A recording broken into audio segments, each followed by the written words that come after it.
Les producteurs et entrepreneurs locaux regroupés au sein de la coopérative Wenzemabele Sevel, une organisation de consommateurs et des investisseurs avec la production agricole. L'objectif est d'avoir une banque et des supermarchés afin de donner des facilités aux entrepreneurs. À la recherche de l'appui gouvernemental, la ministre de l'économie nationale, Akasia Bandoubo Lambongo, même les ministres des droits humains se sont portés garants comme interlocuteurs afin de booster l'initiative Wenzemabele. Dans cette foire, rien que le produit et articles fabriqués avec des moyens de bord par des entrepreneurs et producteurs congolais. Notre objectif est de déployer un nombre important de supermarchés où on vendra en majorité les produits issus de la production locale. La ministre de l'économie nationale, Akasia Bandoubo Lambongo, croit dur comme fer que cette initiative doit être soutenue. Moi, il faut compter sur mon soutien, compter sur mon accompagnement. Nous avons un sol riche et je pense que nous pouvons compter sur l'action locale. Et d'ailleurs, le président, M. Félix, n'arrête de le dire. Pour concrétiser sa promesse, l'équipe Wenzemabele a exposé au ministère de l'économie les détails de leur projet. Nous ne pouvons pas continuer à dépenser de l'argent à l'extérieur et continuer à demander du développement à l'intérieur. Il est important que la République démocratique du Congo et les Congolais se rendent compte que le travail est la seule chose qui peut faire avancer le pays. Ce projet Wenzemabele tombe à point nommé car les initiateurs qui sont 300 membres fondateurs cherchent à constituer un capital de plus de 10 millions de dollars afin de créer un réseau bancaire et un réseau de distribution de leurs produits. Il a été traité de tous les noms lors de son premier voyage à Kinshasa. Il a même été traité de collabo. Aujourd'hui, les choses ont changé avec l'arrivée au pouvoir du président Félix Antoine Tshisekedi. Bon nombre de combattants séjournent paisiblement à Kinshasa, ont même créé des partis politiques. Est-ce que Rex Kazadi était-il incompris dans le milieu combattant? C'est samedi 5 septembre 2020, il est mon invité dans votre émission Rendez-vous des Patriotes à partir de 14 h. Merci César Ngadi pour ton invitation. Donc rendez-vous le samedi 5 à partir de 14 h dans ton nouvelle émission. On va parler d'actualité, on va parler de politique, on va parler de bientôt 2 ans du bilan du président Félix. On va parler du docteur Mukwege qui est menacé. On va parler de tout et sans tabou face aux auditeurs.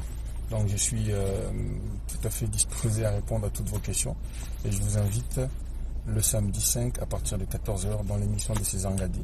Rex Kazadi soutenait Martin Fayulu pour réclamer la vérité des urnes. Mais aujourd'hui, Rex Kazadi est derrière le président Félix Antoine Tshisekedi. Pourquoi ces revirements de situation? Rex Kazadi répondra à cette question dans votre émission de ce samedi 5 septembre 2020. On va parler de tout et sans tabou face aux auditeurs. Donc je suis tout à fait disposé à répondre à toutes vos questions. Rex Kazadi bafingaki ye balobaki mingi tango akendaki Kisasa aposaki même candidature naye en tant que député national, mais nayebi te lelo ba combattant nyoso tout bakoma kosala neti Rex Kazadi a salaki. Est-ce que Rex Kazadi azalaki compris te parmi ba combattants ou bien ezalaki kaka motema li kundu kaka ya ba congolais? Boya ebele tout échanger tout solo la makamamboka. Merci mingi. Boyebi binomoko Rex Kazadi azalaki sima ya Martin Fayulu pour nako réclamer la vérité des urnes. Mais lelo Rex Kazadi a zongi na parti na ye ya bomwana UDPS pour nako soutenir président Félix Antoine Tshisekedi. Pourquoi Rex Kazadi a bongwani lokola caméléon? Question à Rex Kazadi à répondre bino na kati ya émission ya Rendez-vous des Patriotes ya samedi 5 septembre 2020 à partir de 14 h et puis to sengi na bino nyoso tout bo benga na ba numéro ezali ko défiler pour poser ba question na bino nyoso tout bozali na yango. Rendez-vous des Patriotes, c'est ce samedi 5 septembre 2020 à partir de 14 h. Merci César Ngadi pour ton invitation. Donc rendez-vous le samedi 5 à partir de 14 h ndenge na yebisaka bino kaka ke bobosana te Kanambe akozwa masolo na Mbutu to na Dikos. La province du Mai-Ndombe bénéficie comme d'autres provinces du programme de 100 jours initié par le chef de l'État, Félix Antoine Tshisekedi, exécuté dans le volet route par l'Office de route. Le projet PIRED va réhabiliter plusieurs routes de dessertes agricoles, notamment la route Mouchi et Diba, 65 km, Massia-Machabio, long de 50 km, et également la construction de 21 ponts en bois et en béton armé. Dans le même projet, la province de Mai-Ndombe bénéficie également de la construction de 4 bâtiments administratifs dans 3 territoires, Oshwe, Inongo et Kiri. La pose de la première pierre pour le lancement des travaux a eu lieu dernièrement à Inongo en présence du gouverneur et plusieurs autres autorités politico-administratives, ainsi que l'ingénieur Laurent Moussungu, expert encadrant volet infrastructure et équipement du PIRED Mai-Ndombe. Nous leur avons demandé, nous leur avons obligé de commencer la construction d'un bâtiment ici, dans le chef-lieu de province, pour faire de permettre chaque fois la coordination entre les projets et le gouvernement provincial, notamment le gouverneur qui est alors le seul président, et puis ça devient une communauté de pilotage de ce grand projet. Le Premier ministre Sylvestre Ilunga Ilunkamba a Kenge, chef-lieu de la province du Kwango. Le projet gouvernemental d'entretien des routes des dessertes agricoles par cantonnage manuel se concrétise déjà à Popo Kabaka par l'entremise de la sénatrice Nathalie Boulassou et la fondation qui porte son nom. Le mardi 25 août dernier, Nathalie Boulassou a accompagné Monseigneur, évêque de diocèse de Popo Kabaka, Bernard-Marie Fassanka, a procédé au lancement des travaux d'entretien des routes de ce coin du pays qui sont quasi inexistantes. Devant les notables, l'élu des élus du Kwango a conscientisé les habitants de Popo Kabaka sur l'importance de ces projets créateurs d'emplois des jeunes et du rôle qu'ils doivent jouer pour la réussite de ces projets. Pour Nathalie Boulassou, une fois réalisé, le projet interconnectera tous les territoires de la province du Kwango et cela permettra aux Kwangolais d'évacuer leurs produits agricoles vers les centres de consommation. C'était aussi l'occasion pour elle de remercier le chef de l'État Félix Antoine Tshisekedi Tshilombo et le Premier ministre pour avoir pensé aux habitants du Kwango en confiant la réalisation de ces projets à la fondation Nathalie Boulassou Fonabu. Dans un avenir proche, Fonabu procédera à la mise en œuvre du projet de microfinance en faveur des filles et des femmes du Kwango pour booster leurs économies. Nathalie Boulassou et l'équipe qui l'accompagne ont pris part à la messe d'ordination épiscopale de l'évêque de Popo Kabaka où les cadres et militants du parti cher à Patrick Bologna étaient venus nombreux. Conférence par visioconférence qui est une deuxième à laquelle participe le ministre d'État, ministre de la décentralisation et réforme institutionnelle, Maître Azarias Soubeyrois, était axé sur les thèmes la décentralisation à l'épreuve de la pandémie du coronavirus. Le ministre d'État, Maître Azarias Soubeyrois, a inscrit d'entrée de jeu le cadre légal de la mise en œuvre de la décentralisation, tout en rappelant que la santé est recensée parmi les 4 secteurs dont les compétences sont totalement transférées aux provinces et entités territoriales décentralisées. Le ministre d'État, ministre de la décentralisation, a insisté sur l'importance du transfert des ressources aux provinces et entités territoriales décentralisées. D'après Azarias Soubeyrois, en République démocratique du Congo, les transferts de pouvoir, mieux les compétences vers les provinces, souffrent encore de certaines résistances, mais la riposte de la Covid-19 a obéi aux prescriptions de la Constitution quant à la décentralisation, car les provinces ont été responsabilisées pour la prise en charge de la riposte à leur niveau. Le secteur des transports occupe une place prépondérante dans les programmes du gouvernement, ce en accord avec la vision du chef de l'État Félix Antoine Tshisekedi qui vise la modernisation des infrastructures routières à Kinshasa et en province. C'est dans ce cadre que le gouverneur du Sud Kivu, Teungwa Bidje, a échangé avec le ministre des Transports et de Communication, Didier Manzenga, l'objectif étant de favoriser la circulation des personnes et de leurs biens, les échanges commerciaux avec les pays du corridor central. À ce propos, Didier Manzenga a déjà plaidé auprès du gouvernement et du chef de l'État pour obtenir un financement de 5 millions de dollars. Ceci afin de moderniser le port de la SNCC de Kalundu à Uvira sur le lac Tanganyika ainsi que celui de Bukavu. Dans le même ordre d'idées, le gouverneur de l'Ituri, Jean Bamanissa Saïdi, a plaidé pour la modernisation de l'aéroport de Bunia. Le ministre de la Santé, le docteur Etienne Longondo, a eu une séance de travail avec les députés nationaux de la province de l'Équateur. Plusieurs sujets étaient abordés au cours de cette séance de travail, notamment l'impayement des prestataires commis à la lutte contre Ebola, la situation de précarité des zones de santé dans cette partie du pays, ainsi que divers sujets d'ordre sanitaire.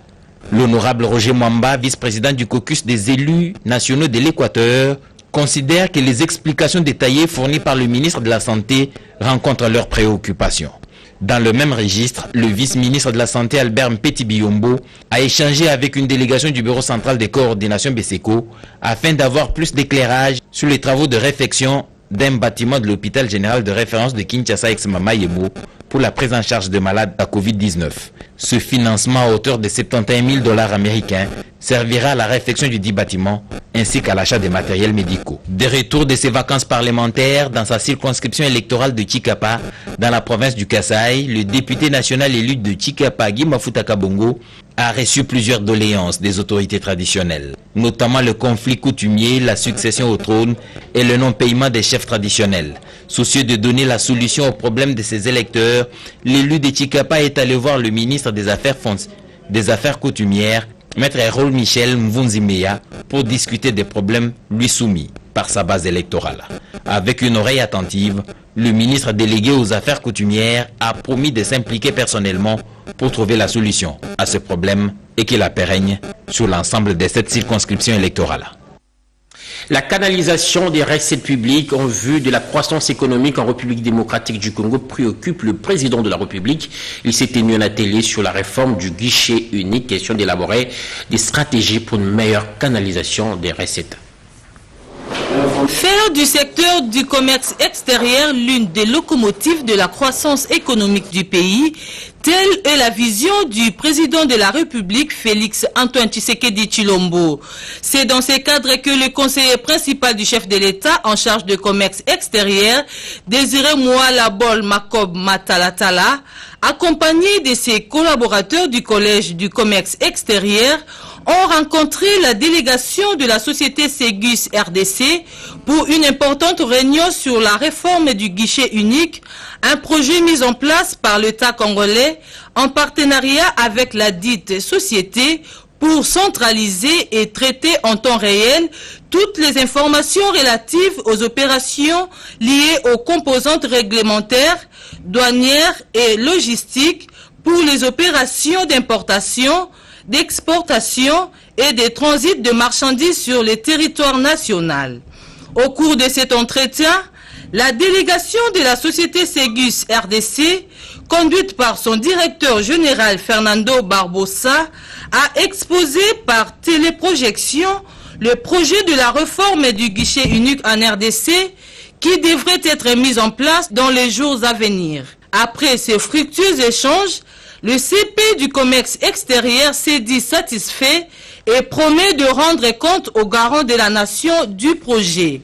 Pour lui, cette réforme du guichet unique est d'une grande importance pour le pays car certains opérateurs économiques réagissent positivement. Nous avons demandé cette réunion pour savoir comment le Ségus traduit en acte la vision du chef de l'État. Et pour cela, il fallait absolument assainir le climat des affaires. Et aujourd'hui, grâce à la Ségus, il y a une réduction donc, du coût des transactions. Et nous sommes très contents. Pour sa part, le directeur général de Ségus RDC s'est dit honoré de contribuer efficacement à la réforme du guichet unique. C'est important que les plus hauts éléments de l'État soient conscients de ce qu'est cette réforme, de ce qu'elle a déjà réalisé, de ce qui lui reste à faire et surtout le socle des difficultés qui sont les nôtres.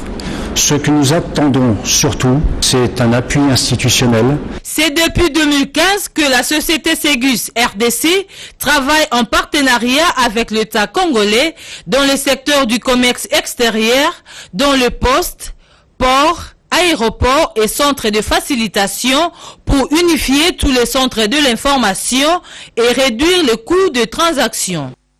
Après avoir abattu un travail de titan au cours d'un atelier de 15 jours à Maïcha Park, la commission mixte des experts du ministère de la formation professionnelle et celle de la fonction publique ont revisité les cadres et structures organiques du secrétariat général et de l'inspection générale du ministère de la formation professionnelle arts et métiers. Ces réformes importantes et actualisées vont permettre d'assurer le bon fonctionnement des unités organisationnelles dans l'atteinte des missions spécifiques assignées dans différents services de l'État. Je présente mes encouragements à mon collègue de la formation professionnelle arts et métiers qui n'a ménagé aucun effort pour permettre à nos experts de réaliser les travaux afférents à la tâche qui leur a été assignée. Le secrétaire général du ministère de la formation professionnelle a remercié les autorités pour leur implication et la détermination du gouvernement congolais dans le développement du capital humain. Déterminé et engagé à redonner au pays une personne humaine qualifiée, le ministre de la formation professionnelle John Tumba a souligné l'importance de ces travaux qui tombent à point nommé. Ces deux projets de cadre organique prennent chacun en ce qui le concerne suffisamment en compte toutes les innovations intervenues dans les secteurs du ministère de la formation professionnelle, arts et métiers, en organisant entre autres la mise en œuvre des recommandations du premier forum national de la formation professionnelle FONAFOP en sigle. Outre l'accompagnement du ministère de la fonction publique, la ministre d'État en charge du travail, emploi et prévoyance sociale a suivi de près la clôture des travaux qui vont permettre de mieux organiser les services publics de l'État à travers des réformes efficaces. Cette visite au vice-ministre de la Justice, le Golf Club de Lubumbashi entend régulariser son existence juridique.